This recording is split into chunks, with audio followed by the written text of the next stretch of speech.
Summer routines live or die by how easy they are, and honestly, if something takes too much effort, I'm out. That's why Groons is my go-to. It's my one daily pack of gummies covering my greens, vitamins, and minerals. Plus, it has 6 grams of prebiotic fiber, which is more than 2 cups of broccoli. No mixing powders, no giant pills, no hassle. I just rip open the pack and I'm done. They taste good and they make it easy to stay on top of my health, even when life gets busy. Save up to 52% with the code PODCAST at Groons.co. That's code PODCAST at GRUNS.co.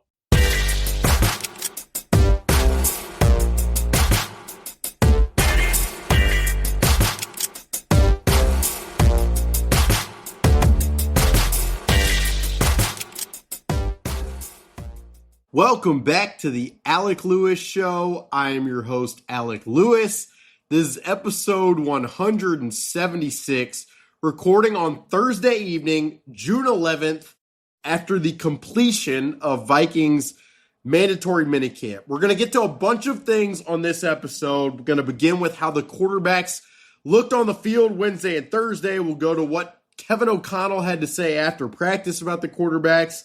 I'll give some overall thoughts just from what I feel like I've seen from them in the 5 practices that I was out there this spring and kind of where I think this thing is headed. I'll give you kind of my second,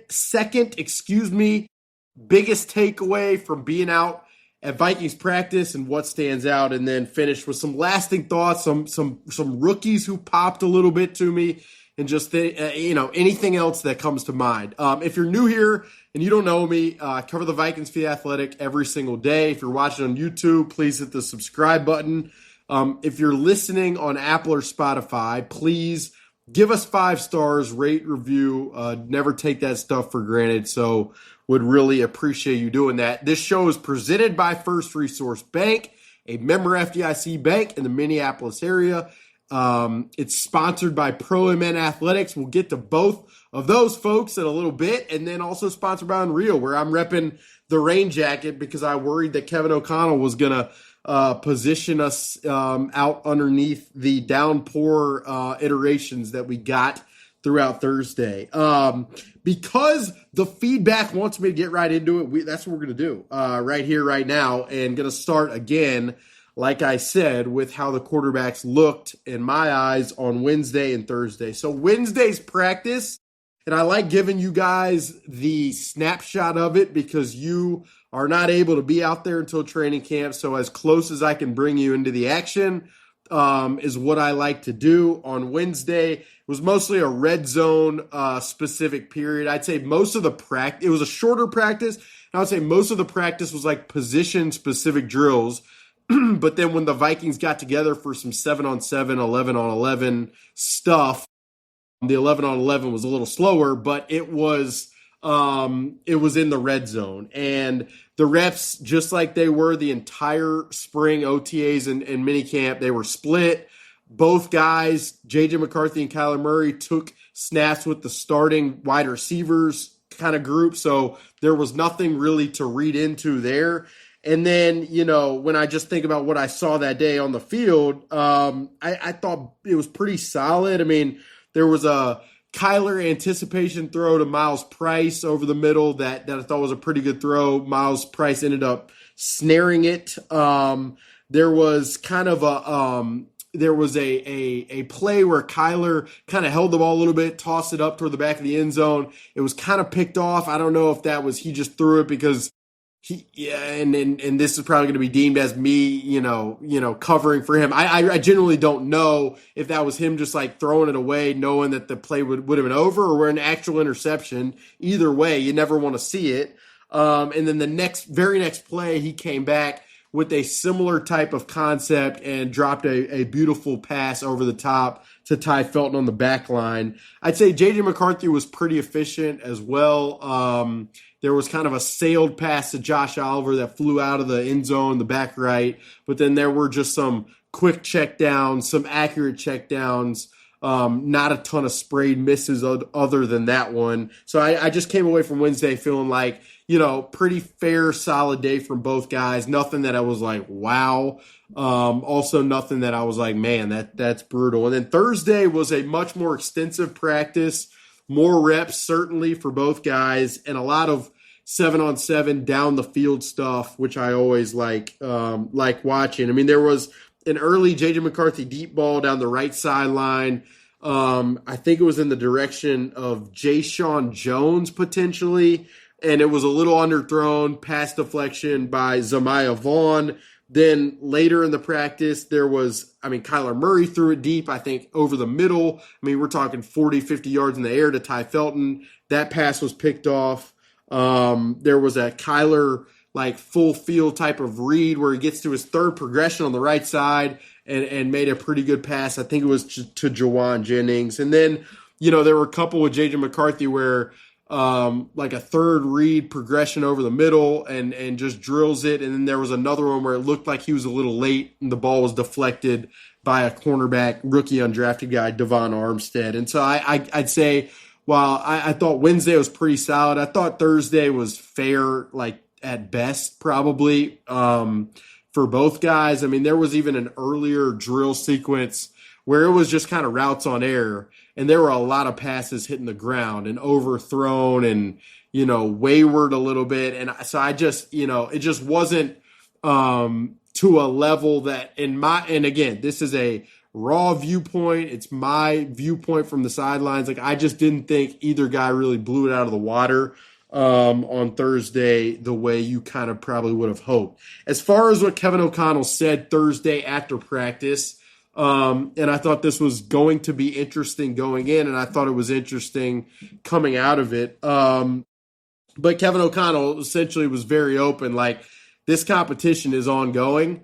And this competition is going to proceed throughout these next few weeks and months into training camp. And they view that as the most optimal outcome for both guys to reach their ultimate ceiling. And then in tandem or, as a pair, that will then allow the Vikings team to reach its ceiling. So that's kind of, the bet. I think there's no question that Kyler Murray is going to have to be very much in the review process of what are the play calls, what is the verbiage, what are the progression reads, because I think that's one of the biggest kind of differences with this specific system is the way that they teach kind of, how you're discerning where you're supposed to throw the football. In other systems, Kirk Cousins talked a lot about this, it's a ton of pre-snap. What am I seeing, and then where do I go based upon that? It's not as if this offense doesn't have that, but I think there are ways post-snap that these guys are being asked and trained to, because it can be optimal, as the McVay and Shanahan systems have largely proven, there are ways that these guys kind of have to read it out. And then one of the complicating factors that Kevin O'Connell talked about Thursday afternoon, and it comes up every year, no matter who the quarterback is or when it is, in terms of whether it's minicamp or whether it's training camp, but there's no question that the deception of this defense adds another layer of uncertainty for all of the quarterbacks. And so, I consistently sometimes think, would it be easier at a time like this time of year if the coverages were more vanilla so that you kind of get a feel for what you're supposed to do, that when things are changing, maybe you have a better foundation. But that's just not the way Brian Flores and this defensive staff wants to get their guys ready. And how can you argue with a defense and their preparation process when they've put together the types of production they have year after year? So it's kind of a double-edged sword in some ways, because it affects the quarterback's ability to look really good, probably to the naked eye and to media members. Kevin O'Connell essentially said, to be able to make it work against what the defense is doing, you kind of have to put in a lot of volume.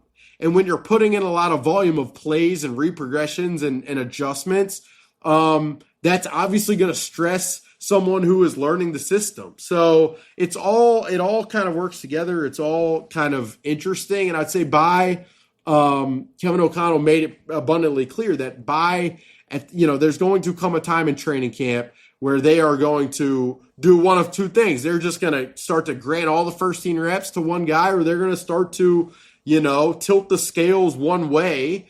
with the idea that that player is probably in line to become the starting quarterback, and that's going to be necessary for this offense to become its best self. And I think one major part of it is going to be Justin Jefferson, who, understandably, in minicamp, the Vikings haven't had him mix in a ton because there's no reason in having that guy get hurt this time of year. And so, like we saw last year with the amount of drops, the rapport between the quarterback and the receivers, as great as these receivers are and can be, like I don't think you can overstate the importance of those snaps and reps and throws for those guys to get a feel. That's why Justin Jefferson said that he plans to work with both guys throughout this next period.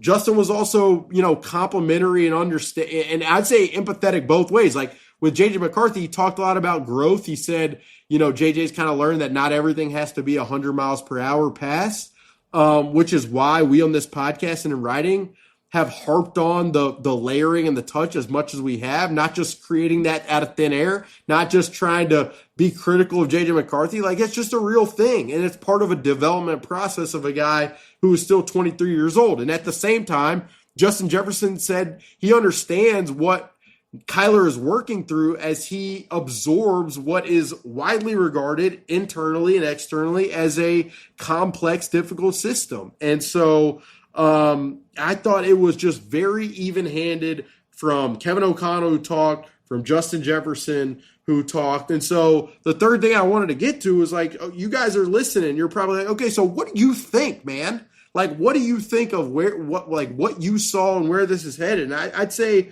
a couple things. Like, watching Kyler Murray, there is no question that the arm talent exists. I mean, he can get the ball up and down.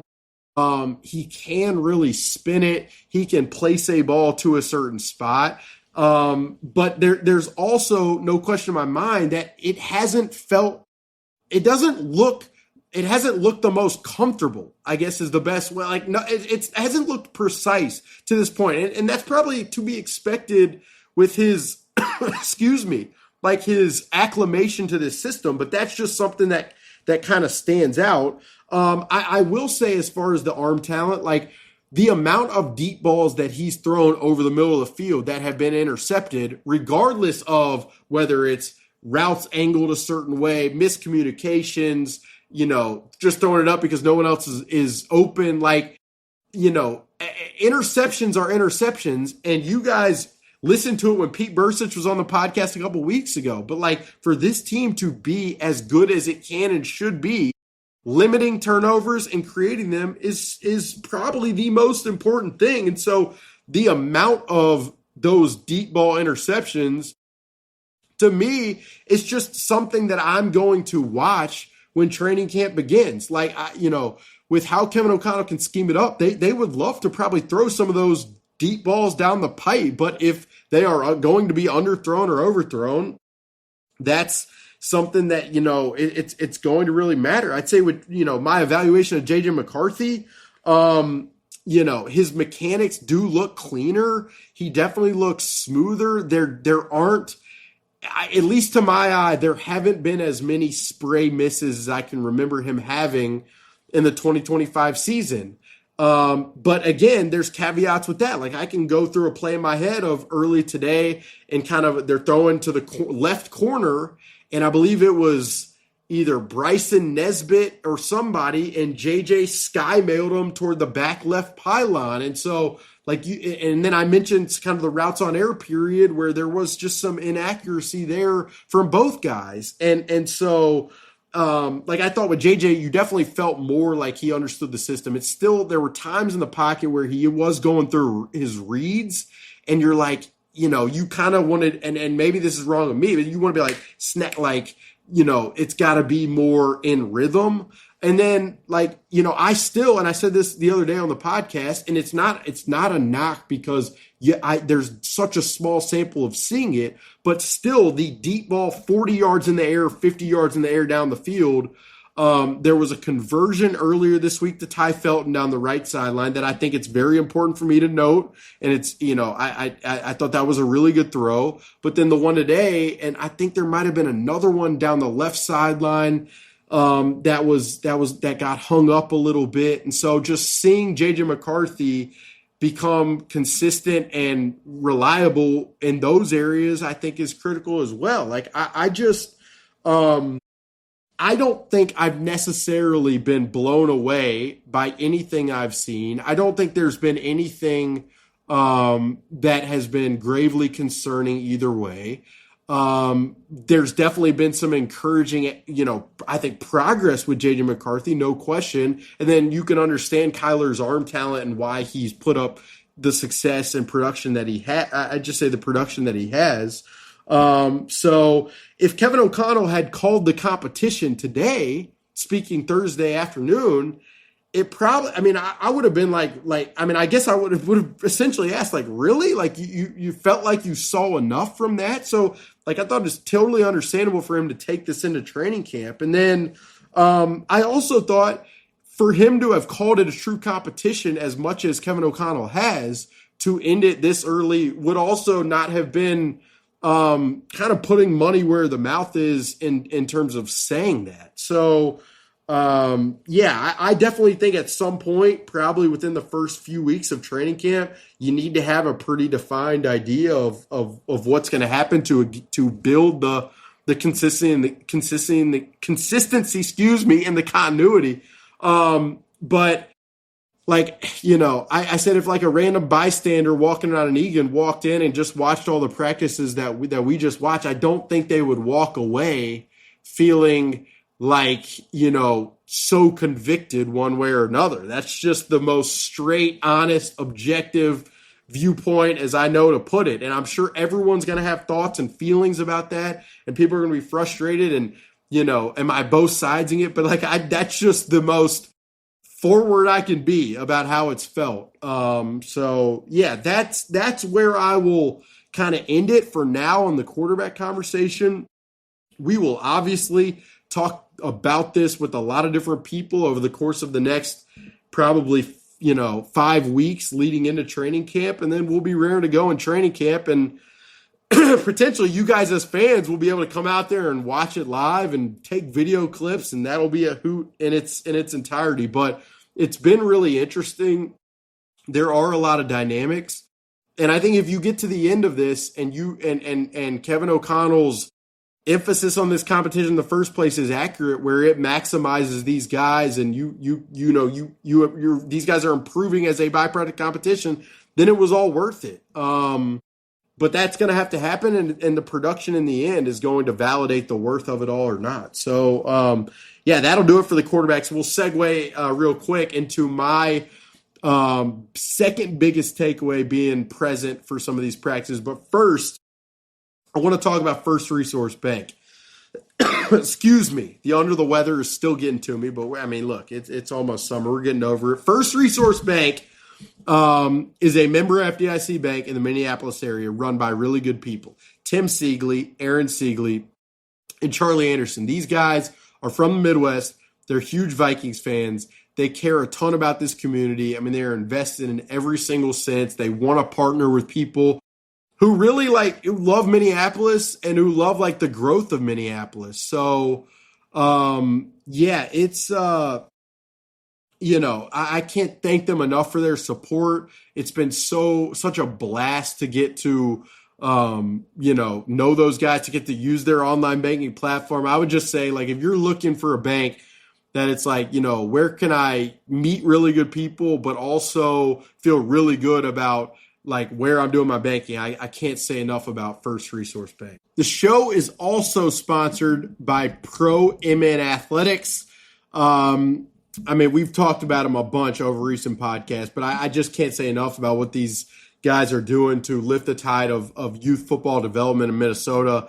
The skinny is three guys came together, Graham and Tanner, and they're what can we do to help out youth football in Minnesota? So they've put together 7-on-7 camps. They've got a summer 7-on-7 league, for 5th through 9th graders, through this upcoming summer. So if you have a son or your friends have kids who play football, who love the quarterback position, who love all, receiver and want to learn from guys who are, former college athletes, that type of thing.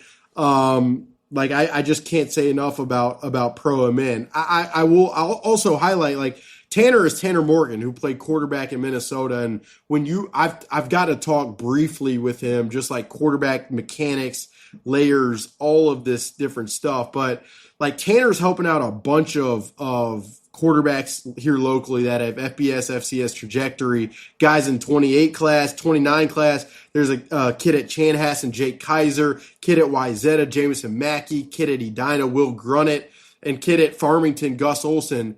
And they're working with Tanner on, under center, out of the gun, play action, evading pressure, throwing on the run, like resetting in the pocket. It is really high-level stuff. So I imagine if you're listening to this, you love ball, and you probably have kids who play it or want to, and I don't think you could put your son with better people and better opportunity to learn if they have, hopes and visions of playing in middle school, high school, and even college. So just want to shout them out. Can't thank them enough for the support. And then Unreal, the clothing brand, been with us for almost a year now. They've got limited edition hoodies, premium athleisure, based out of St. Paul. And, it's just a really high-level operation with clothes that are really fun to wear, and they make you look much cooler than I do and much cooler than probably you otherwise should.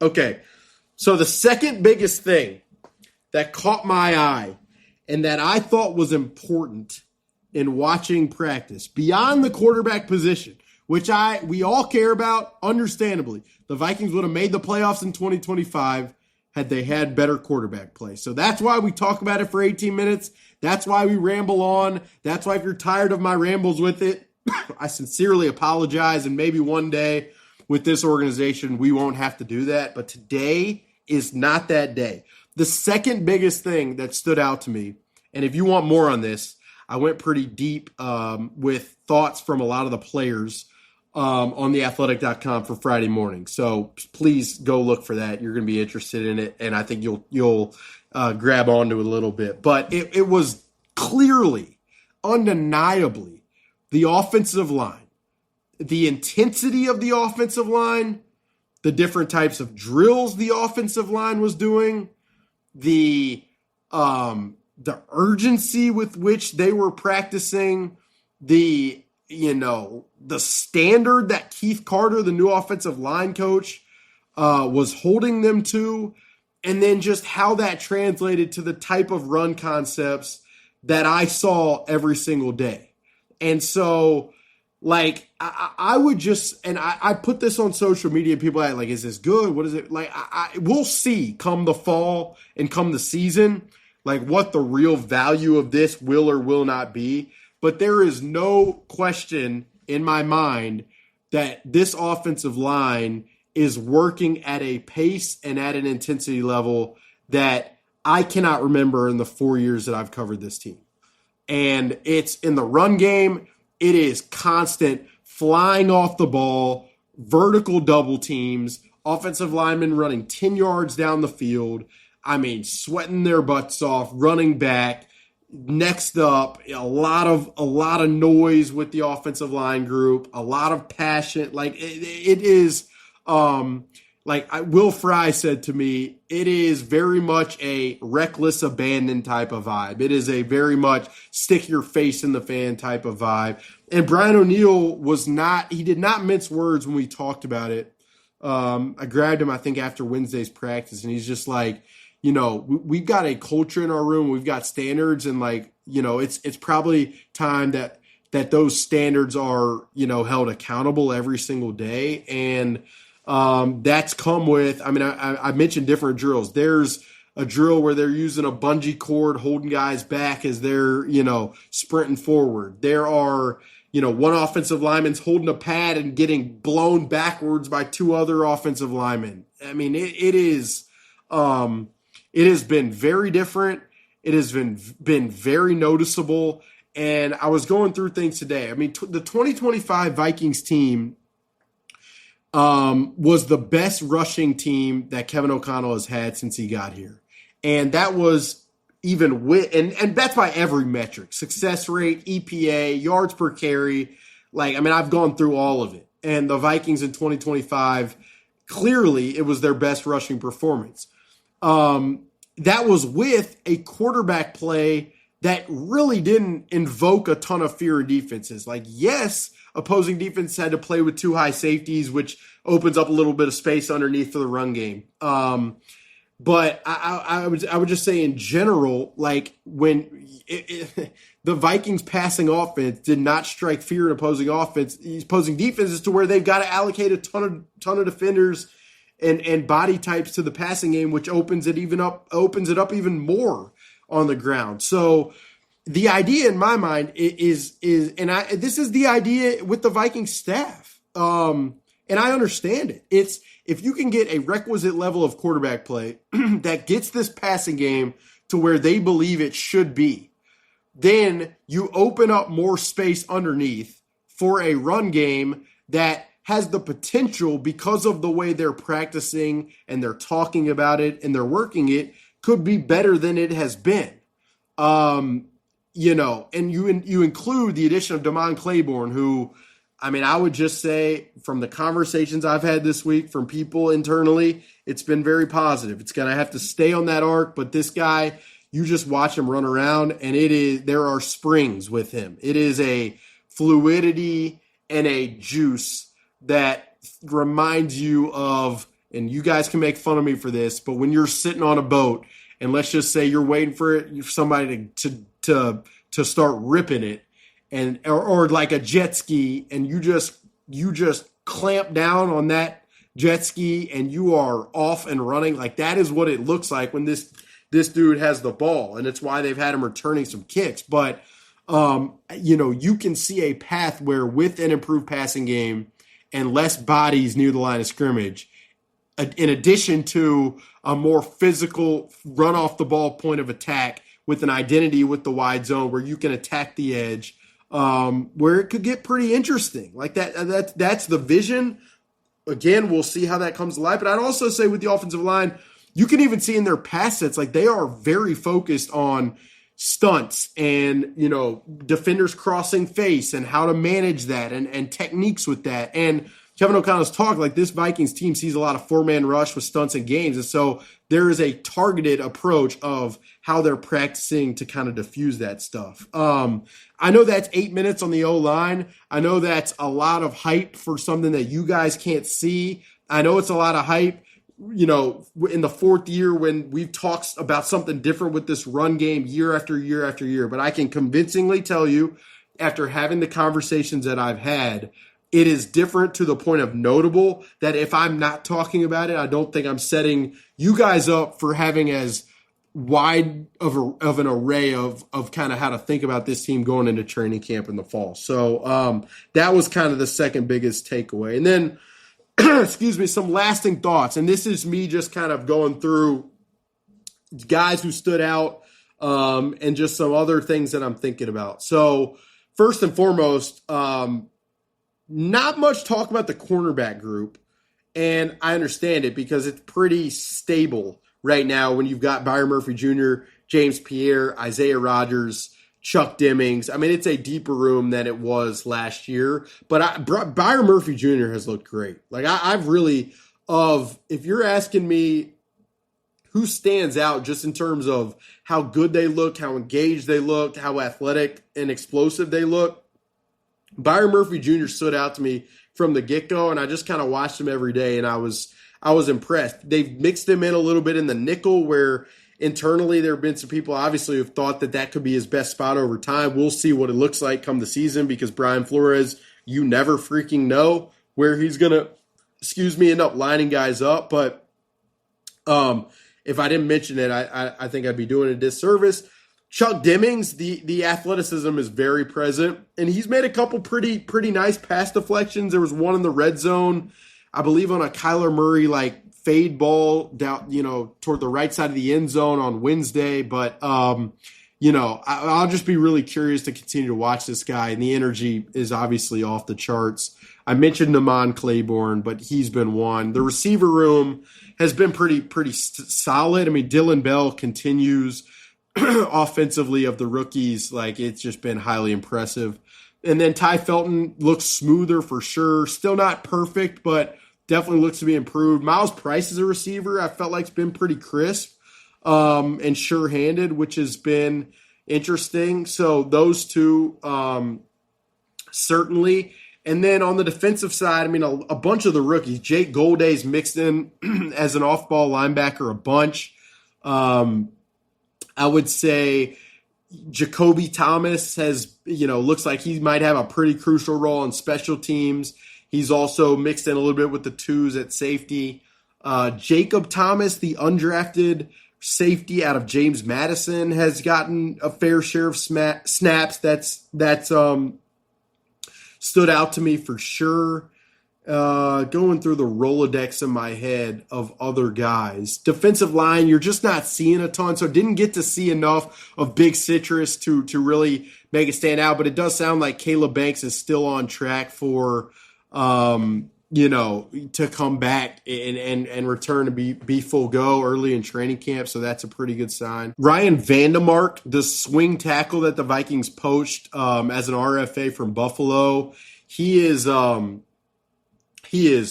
large human being, definitely larger than Justin School was, and he's got some mobility to him. So I thought it was good to see Christian Darrisaw in there 2 out of the 3 days this week. And when he was in there, he seemed full go and seemed like the Christian Darrisaw that you guys and I got to observe over the first few years that I was here before the injury.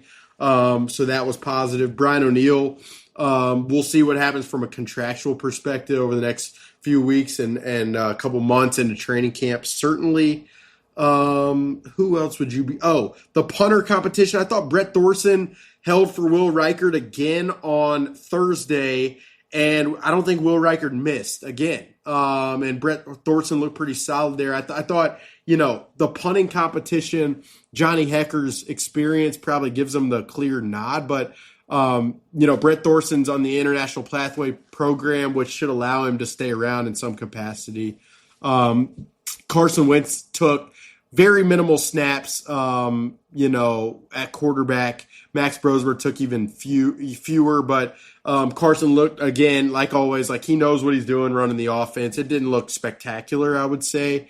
But you can trust that guy to be able to come in and give you run the system effectively. Aaron Jones in great spirits. We had an awesome conversation. I think I mentioned that already. I think the Jordan Mason and his skill set will fit the wide zone really well. There was a lot of talk about Frank Smith, the assistant head coach, and just what he's been able to bring from a technical standpoint to just how they're teaching the run game. And I think he will serve as a really critical bridge, understanding Kevin O'Connell's passing game and what he wants to get done, understanding the run game and what's possible and how to adjust, and then being able to marry that all together in conversations with different position groups and different players. Like, I think that, I mean, there's been a lot made about Frank Smith. I've joked with people like, it's like he invented the run game, but I do really think when you take a serious look at it, the ability to be a connector in some form or fashion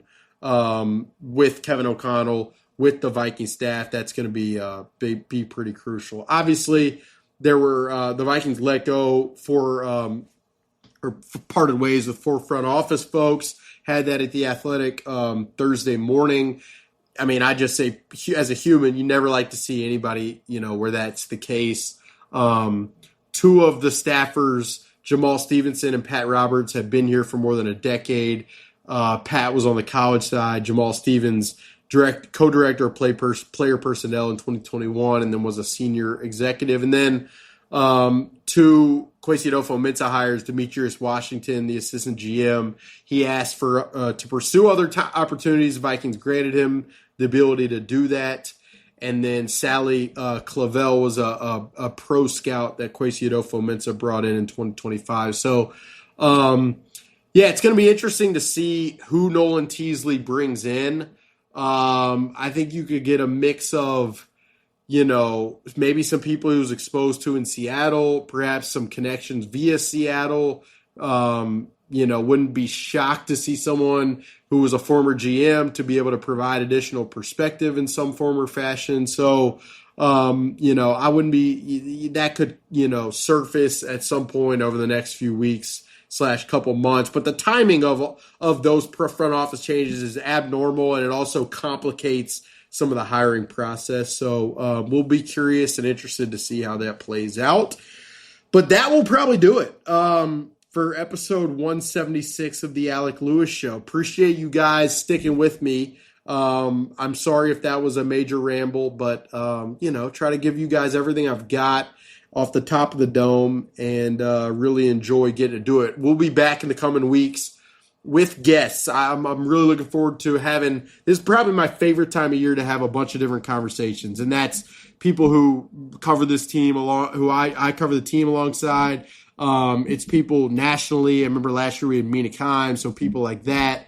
Maybe some non-football conversations that pique my interest. And then anybody you guys would prefer me to have on. I mean, we might be able to get some team people in some capacity as well. So toss that in the comments. Toss those at me on social media at Alec Lewis Show, at Alec_Lewis. And I'll try to get as many perspectives for you guys as we can. In the meantime, check out storiesattheathletic.com.